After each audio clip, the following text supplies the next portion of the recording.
성경 여호수아 4장 19절부터 5장 3절까지 말씀입니다. 여호수아 4장 19절부터 5장 3절까지입니다. 제가 봉독해 드립니다. 첫째 달 10일에 백성이 요단에서 올라와 여리고 동쪽 경계 길갈에 진침해 여호수아가 요단에서 가져온 그 12돌을 길갈에 세우고 이스라엘 자손들에게 말하여 이르되 후일에 너희의 자손들이 그들의 아버지에게 묻기를 이 돌들은 무슨 뜻이니까 하거든 너희는 너희의 자손에게 알게 하여 이르기를 이스라엘이 마른 땅을 밟고 이 요단을 건넜습니다. 너희 하나님 여호와께서 요단물을 너희 앞에서 마르게 하사 너희를 건너게 하신 것이 너희의 하나님 여호와께서 우리 앞에 홍해를 말리시고 우리를 건너게 하심과 같았나니 이는 땅의 모든 백성에게 여호와의 손이 강하신 것을 알게 하며 너희가 너희의 하나님 여호와를 항상 경외하게 하려 하심이라 하라.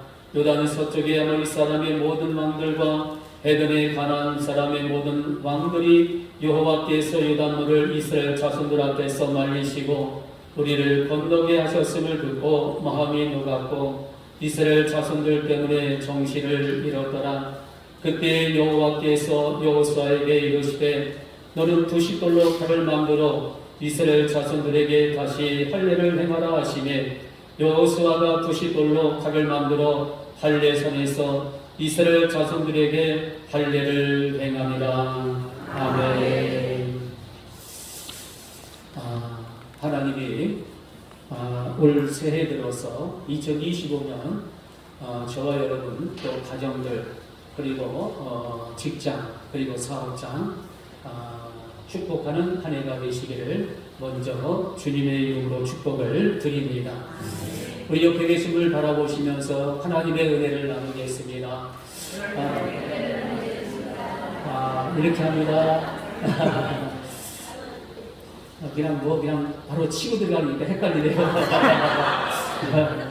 하나님이 복이 되라 말씀하셨습니다. 하나님이 복이 되라 말씀하셨습니다. 다시 한번 하나님의 당신을 축복하십니다. 하나님이 당신을 축복하십니다. 한 번 더 이렇게 인사하시겠습니다. 하나님이 당신을 징그럽게 사랑하십니다. 하나님이 당신을 징그럽게 사랑하십니다. 아멘. 한 번 더 하나님이 당신을 정말 기뻐하십니다. 하나님이 당신을 정말 기뻐하십니다. 아멘. 아멘. 하나님이 나를 바라보실 때마다 기뻐하신다. 이거보다 더 큰 은혜가 과연 어디에 있겠습니까?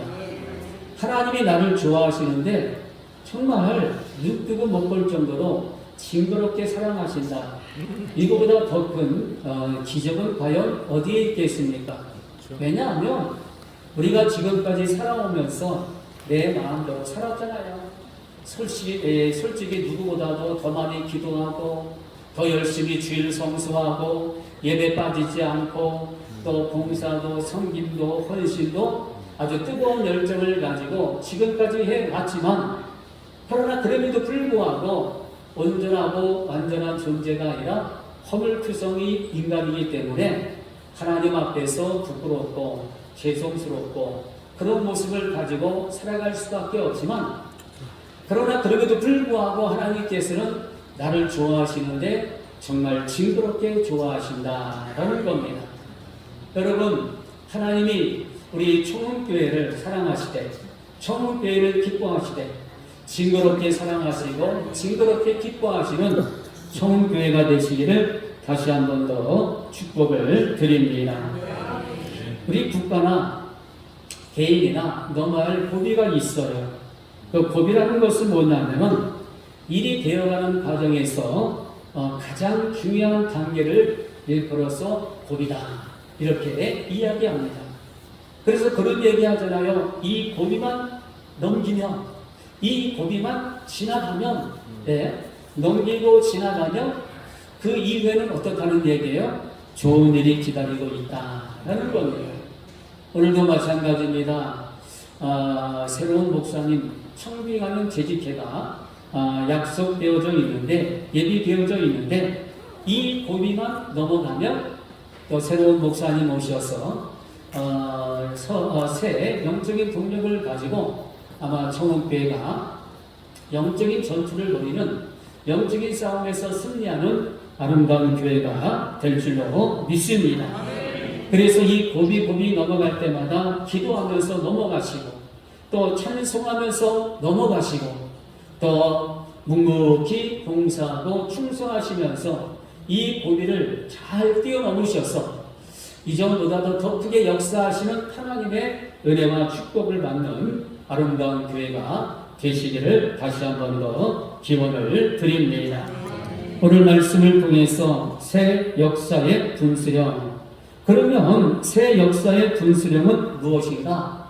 오늘 말씀을 통해서 첫째는 요단강을 건너는 것이 새 역사의 분수령이다라는 겁니다. 요단강 이쪽이냐 저쪽이냐가 애굽이냐 가나안이냐라는 것을 결정합니다. 요단강을 건너가는 것이 정말 중요합니다. 요단강을 건너지 않고서는 가나안 땅으로 입성할 수가 없어요. 젖과 꿀이 흐르는 가나안 땅을 내게 주리라 말씀해 주셨잖아요. 이 말씀을 듣고 끝나면 또 실천하지 못하면 실행하지 못하면 가나안 땅은 이스라엘 백성들에게 주어진 하나님의 여호와의 축복의 땅이 될 수 없다라는 거예요. 그래서 요단강을 건너는 것이 그만큼 중요하다라는 겁니다. 이곳과 저곳은 멀지 않습니다. 강 하나를 가운데 두고 있는 지근거리입니다.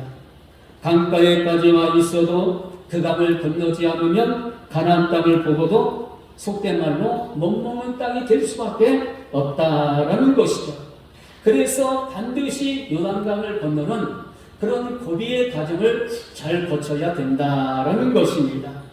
보십시오. 이스라엘 백성들은 애굽에서 400년을 살았어요.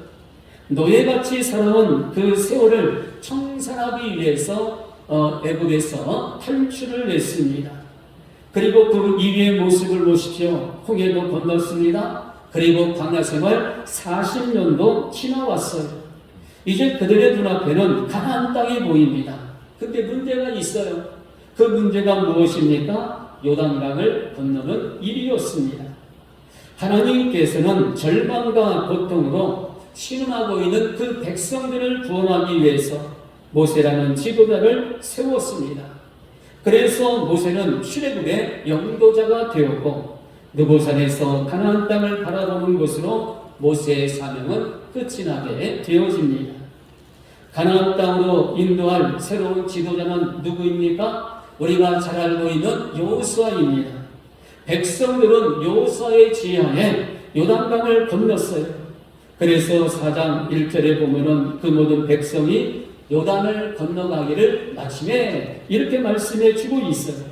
그러니까 모든 백성들이 요단강을 건넌 것이 바로 새 역사의 분수령이었다라는 겁니다. 그러니까 죽을 때까지 애굽에서 살 것인가? 아니면 요단강을 건너가서 젖과 꿀이 흐르는 소위 말하는 하나님의 축복의 성지에서 가나안의 그 성지에서 가나안의 생활을 누릴 것인가? 바로 이것은 요단을 건너느냐 건너지 못하느냐에 달려있는 그런 문제였습니다.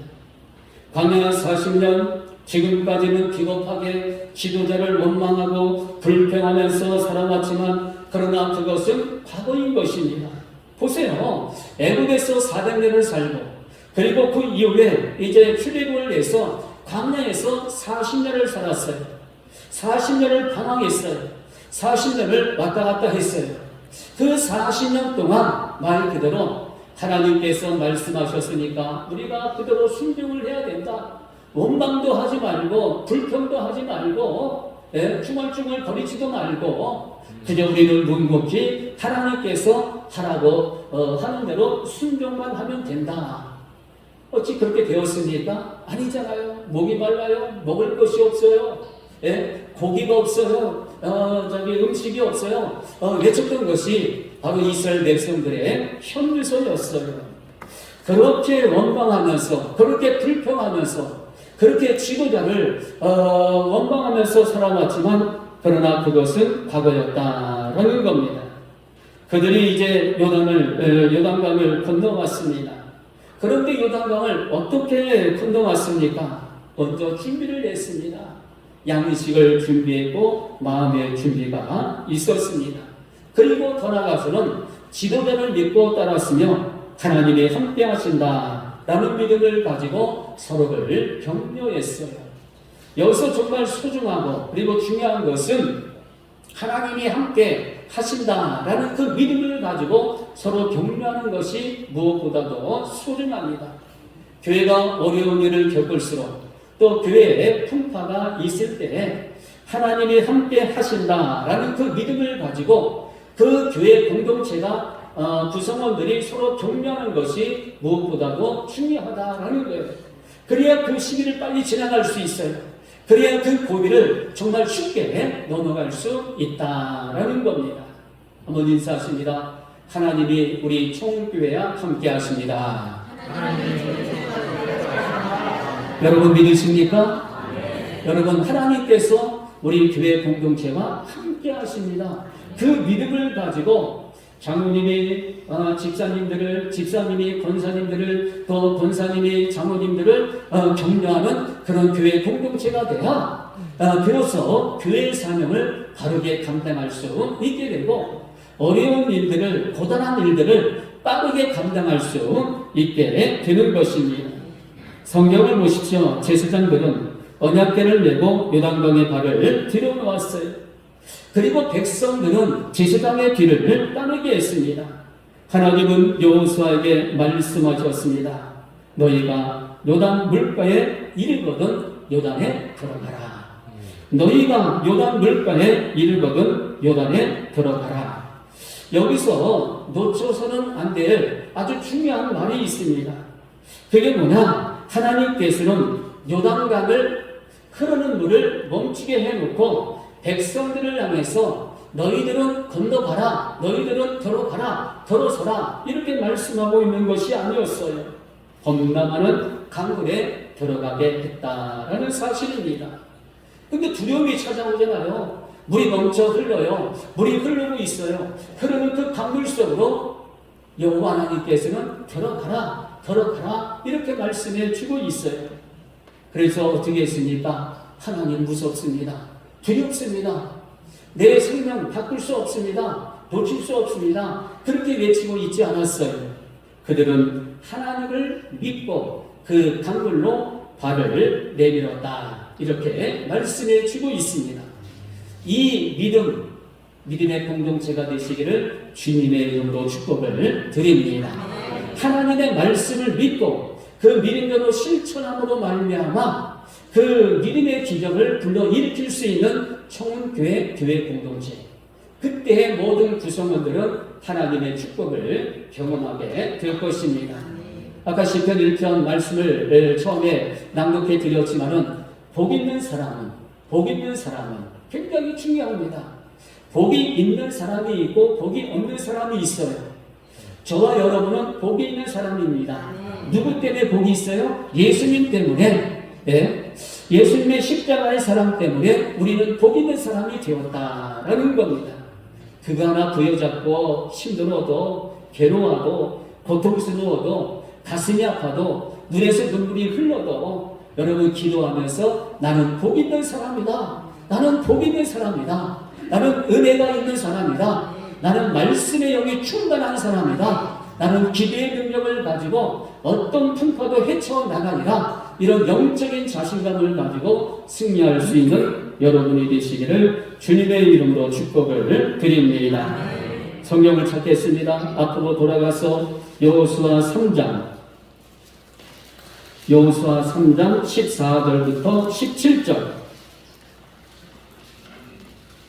여호수아 3장 14절부터 17절인데 우리 다 같이 함께 합독하시겠습니다. 백성이 요단을 건너려고 자기들의 장막을 떠날 때에 제사장들은 언약궤를 메고 백성 앞에서 나아가니라. 요단의 복실 거두는 시기에는 항상 언덕에 넘치더라. 궤를 맨 자들이 요단에 이르며 궤를 맨 제사장들의 발이 물가에 잠기자 곧 위에서부터 흘러내리던 물이 그쳐서 사도단에 가까운 매우 멀리 있는 아담 성읍 변두리에 일어나 한 곳에 쌓이고 아라바의 바다 여매로 향하여 흘러가는 물은 온전히 끊어지매 백성이 여리고 앞으로 바로 건널세 여호와의 언약궤를 맨 제사장들은 요단 가운데 마른 땅에 굳게 섰고 그 모든 백성이 요단을 건너 일을 마칠 때까지 모든 이스라엘은 그 마른 땅으로 건너가더라. 아멘. 여러분, 기적이 아닙니까? 물이 흐르고 있었던 강이었어요. 예? 그런 강이었는데 그곳에 발을 내미는 순간 어떤 땅이 되었습니까? 마른 땅으로 여호와께서 만들어 주셨다라고 말씀해 주고 있습니다. 제사장들은 백성들이 도감이 끝날 때까지 강 가운데에 서서 있었습니다. 얼마나 멋진 장면입니까? 아마 그 장면을 바라보면서 흥분 그리고 감동할 수밖에 없을 거예요. 제사장들은 가볍지 않은 언약궤를 메고 백성들의 도감이 끝날 때까지 기다리고 있었습니다. 언약궤는 쉽게는 기록된 돌판이 들어 있습니다. 다시 말씀드리면 이 이스라엘 백성들은 지도자와 모든 백성들이 함께 요단을 건넜는데 여기서 중요한 것은 하나님의 말씀을 붙잡고 요단을 건넜다라는 겁니다. 그러니까 어떤 일이 있어도 하나님의 약속의 말씀만큼은 여러분 내 손에서 놓치지 않는 믿음을 가지고 우리가 살아가야 된다라는 겁니다. 그래서 요단강이 분수령이요. 여러분이 건너야 할 강은 무엇입니까? 무엇이 전환점입니까? 이스라엘 백성들은 요단을 건너서 길갈에 이르게 되었습니다. 그리고 두 번째는 할례를 행하라. 새 역사의 분수령은 할례를 행하는 것이었어요. 이스라엘 백성들이 요단을 건너고 그리고 길갈에 기념비를 세웠습니다. 그리고 나서 하나님께서 첫 번째 내린 명령은 여호수아 5장 2절과 3절입니다. 그때 여호와께서 여호수아에게 이르시되 너는 부싯돌로 칼을 만들어 이스라엘 자손들에게 다시 할례를 행하라 하시매 여호수아가 부싯돌로 칼을 만들어 할례산에서 할례를 행하니라. 할례가 무엇입니까? 하나님의 백성과의 관계성을 나타내는 표시입니다. 하나님이 택하셨습니다. 하나님이 당신의 소유로 삼으셨다. 그 은혜의 표시가 바로 할례였어요. 여러분 기억하십니까? 전깃줄과 전깃줄을 서로 연결시키기 위해서는 반드시 필요한 것이 있어요. 그게 뭡니까? 피복을 해야 됩니다. 껍질을 벗겨야 됩니다. 마찬가지로 하나님과 연결하기 위한 할례였다라는 겁니다. 할례는 죄의 근성을 잘라내는 영적인 결단이었어요. 죄와 단절하고 하나님과 연결하는 그런 영적인 수술이었다. 그런데 오늘 성경에 보면은 할례는 마음에 하라 이렇게 말씀해 주고 있는데 할례를 마음에 하라고 말하고 있는 것은 도대체 무슨 뜻인가? 바로 그 중심을 하나님과 합한 사람이 되라는 뜻입니다. 여러분 이 은혜를 받는 여러분들이 되시기를 바랍니다. 우리 옆에 계신 분들 격려하겠습니다. 하나님의 마음에 합한 성도가 됩시다. 누구 마음에 합한 성도요? 하나님. 네, 주님의 마음에 합한 성도가 되어야 된다라는 거예요. 그런데 어떤 때에는 주님 마음 무시해버리고 하나님의 마음 무시해버리고 네, 세상을 따라다닙니다. 사람을 쫓아다녀요. 사람의 뒷공무니를 따라가다 보니까 결국은 그 뒷공무니가 어떤 뒷공무니입니까? 실패의 자리다라는 겁니다. 여러분 하나님의 마음, 주님의 마음, 그 마음에 합한 성도 하나님께서 가장 기뻐하신다라는 겁니다. 할례 받지 못한 마음, 여호와의 사랑과 정의와 공의를 깨닫지 못합니다. 할례 받지 못한 귀는 듣지를 못해요. 들려도 들려지지 않습니다. 할례 받지 못한 눈은 봐도 제대로 보지 못합니다. 할례 받지 못한 입은 바른 말을 하지 못하고 그리고 그 바른 말을 통해서 영혼을 살려내지 못하게 되는 겁니다. 에레미야 6장에 보면은 이렇게 말씀합니다. 내가 누구에게 말하며 누구에게 경책하여 듣게 알고 보라 그 귀가 할례를 받지 못하였으므로 듣지 못하는도다. 마음의 할례로 인생의 운명을 바꾸시는 분수령을 삼는 여러분들이 되시기를 주님의 이름으로 축복을 드립니다. 그리고 세 번째는 새 역사의 분수령은 유월절을 지키는 것이었어요. 지금 전쟁을 앞둔 아주 긴박한 그런 시점에서 유월절을 지키는 것은 지금까지 너희가 살아남은 것은 너희의 힘과 능력이 아니라 하나님의 도우심 때문이었다라는 것을 기억하게 하는 것입니다.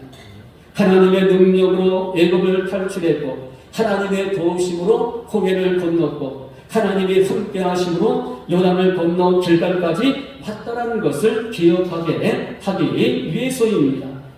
유월절을 지켰다라는 것은 애굽의 속박에서 벗어난 것을 감사하는 예식입니다. 어떤 상황에서라도 감사하는 법을 훈련을 시킨 거예요. 감사하는 마음으로 살아가는 사람은 모든 것을 얻을 수 있는 그릇을 가지고 있는 사람이다라는 거예요. 그래서 어떻게 보면은 유월절을 지키는 것은 감사하는 마음으로 살아가는 자의 모습이다라고 이야기를 할 수 있어요. 여러분, 그릇에도 여러 가지 종류가 있잖아요. 뭐 도자기로 만든, 뭐 스테인리스로 만든, 하여튼 여러 가지의 그릇이 있어요. 제가 어젯밤에 중원리 쪽에 가니까 초입에 보니까 뭐 박물관이라고 얘기해서 갔었어요, 밤늦게. 근데 박물관은 아니고 박물관 하려고 하는 것 같은데 여러 가지 도자기로 만든 그런 제품들을 집안에다 이렇게 엄청나게 전시를 해 놓았어요. 그러면서 커피도 팔고 뭐 차도 팔고 하는데 그분이 사장님이 그런 얘기 하더라고요. 엄청나게 그 물건들이 많아서 제가 물었어요. 이거 다 모으시느라고 고생 많이 했겠습니다. 그렇게 얘기했더니 이 사장님이 하시는 말씀, 지금까지 46억이 들었습니다. 그렇게 이야기해요. 도자기 제품들을 모으는데 한 30년 걸렸는데 46억이 들었대요. 일본에서 물건을 사오기도 하고 또 뭐 거의 대부분이 이제 일본에서 유명 작가의 물건들을 사드렸더라고요. 그 중에는 한국 사람도 있어요. 오래된 뭐 100년 이상 된 그런 작품들도 있더라고요.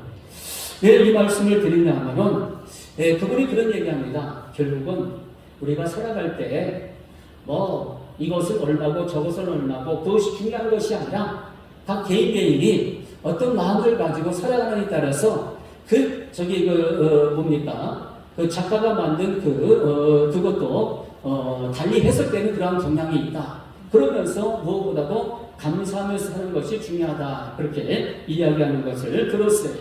우리도 마찬가지죠. 수도 없이 들어왔잖아요. 감사하며 삽시다. 감사가 배가가 되기를 원합니다. 감사 땅으로 역사하기를 원합니다. 등등 해가지고 수도 없이 들어왔어요. 그런데 더 중요한 것은 뭐냐면 그릇이 중요하다라는 거예요. 여러분, 종기 가지고 자랑하면서 사는 자가 아니라 온전한 그릇을 가지고 예수 그리스도 안에서 승리의 노래를 부르는 성도들이 되어야 될 줄로 믿습니다. 그러니까 그런 얘기하죠. 밴댕이가 되지 말라. 그런 표현을 쓰고 있어요. 밴댕이가 되지 말라. 밴댕이 같은 마음 가지고는 절대로 감사하는 자가 될 수 없다라는 겁니다. 그러니까 앞으로 뭔가를 해내야 되겠다라는 그런 결심보다는 지금까지 버티고 견뎌온 곳에 감사하는 것이 바로 다가오는 미래를 침노하는 힘과 능력이 될 것입니다. 우리 청교회는 바로 이것이 필요합니다. 새로운 담임 목사님을 청기하는 과정에서 이것이 무엇보다도 중요하다라는 겁니다. 그렇다면 분수령은 무엇인가? 분수령은 성취하기 위한 필수적인 고비나 다른 고개를 분수령이다. 그렇게 이야기합니다. 그래서 이쪽에서 저쪽으로 넘어가는 전환점, 또 성진이나 방침이 바뀌는 전환점을 가리켜서 분수령이다. 이렇게 이야기합니다. 오랫동안 몇 달 동안 고생하셨고 또 원로 목사님의 설교를 들으시면서 여러분 영적으로 많이 훈련을 받으셨을 겁니다. 그러나 거기에서 멈추지 말고 오늘 이 시간을 통해서 하나님 완전히 생명을 넘는 그런 생명의 역사가 나타나는 우리 청교회가 되게 하시고 모든 성도들이 되게 하시고 직장들이 되게 하시고 사업장이 되게 하소서. 이 거룩한 소망을 가지고 승리하시기를 주의 이름으로 축원을 드립니다. 기도하십니다.